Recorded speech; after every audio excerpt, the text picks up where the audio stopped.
Are you ready? Hey guys, what's up? These will be some tutorials on Adobe Illustrator CS5, and it's for vector graphics, and that means they can be resized and all that, and it's pretty good at making logos and stuff and really everything.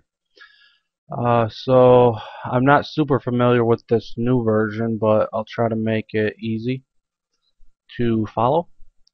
So let's make our toolbar wide. I personally find it easier to do that. And the workspace, in my opinion, is kind of hard to pick up.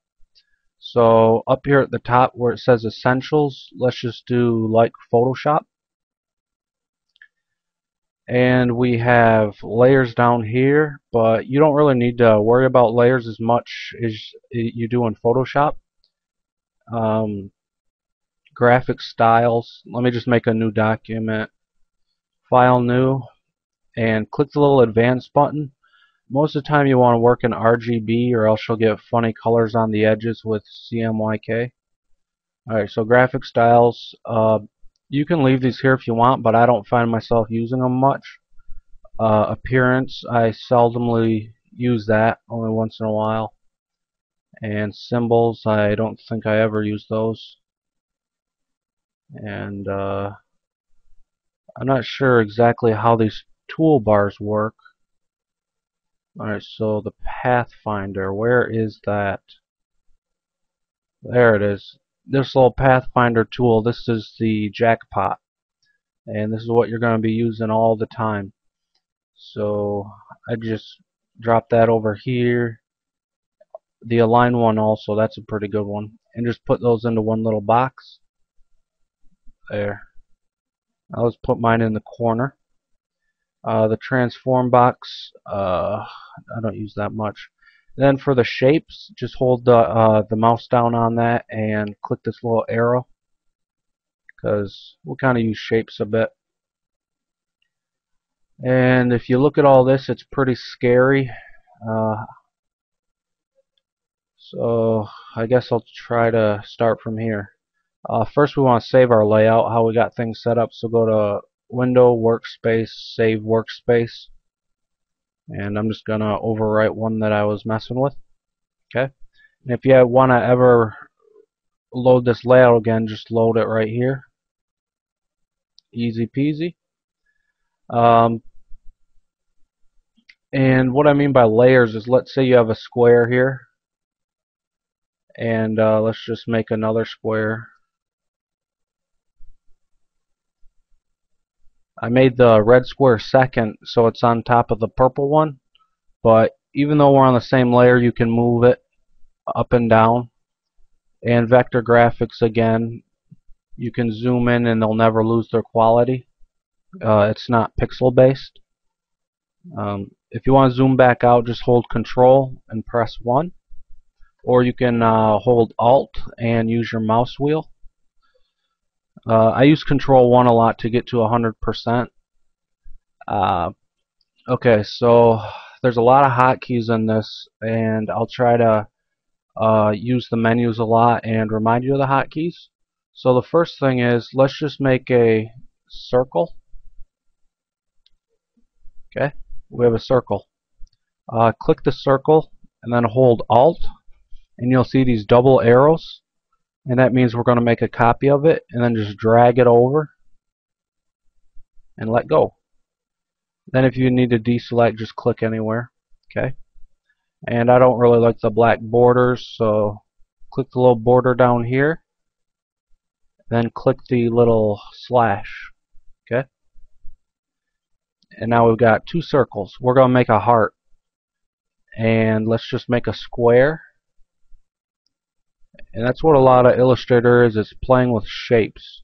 Make sure you hold your shift key so that you get a perfect square. Okay, we got a square now.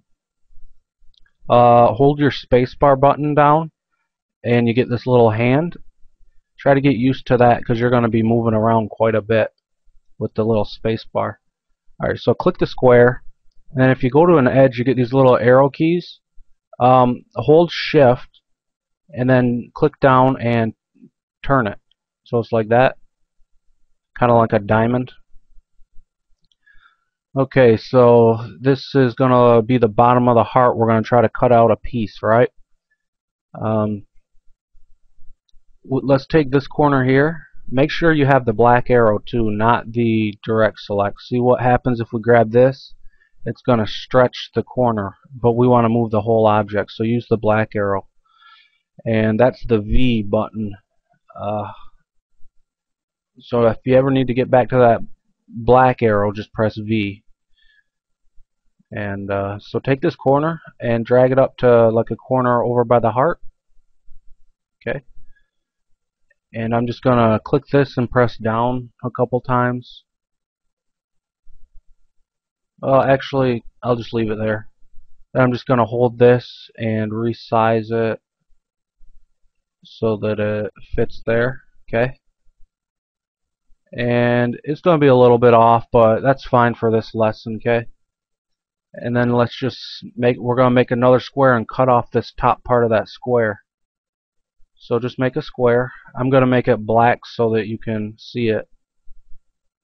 And I'm going to put this on top of it. Okay. And here's where the Pathfinder comes in. This one's on top of it.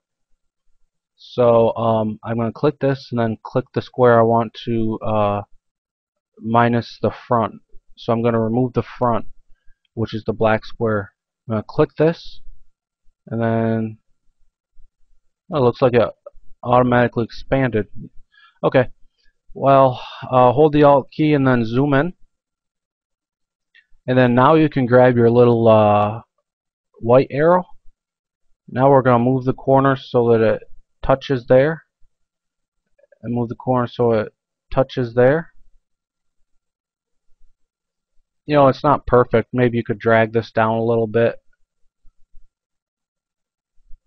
Okay. I'm not going to be too picky for now. And you'll be like, well, look, you still have all these other pieces. You can go ahead and select all these pieces and then press this, the Unite. Okay. And now it's one solid piece. This is really cool because remember how we copied a shape? Hold the Alt button like this and drag it. Now I'm going to just rotate it. And I'm going to move it to this little purse. Then you can grab two pieces, hold the Alt key, drag it, and while they're both still selected, rotate it, and then drag it on over. Now I'm going to hold Alt and scroll backwards, and look at that. You can even group things, but I don't want to go too fast so it's hard to understand. But just try to get familiar with Alt and the mouse wheel. Control 1 to go to 100% view, and the space bar to span the area. Okay. And if you want to try to get ahead, try to make a habit of the V and the control key. The control key, like let's say you have some selected, or let's say you have the square tool and you make a square, but you want to select this heart without having to go over here. You just hold control and click this. So control is kind of like a quick little substitute for selecting. Alright, I don't want to confuse you though. So I guess that's all for now. Thanks for watching.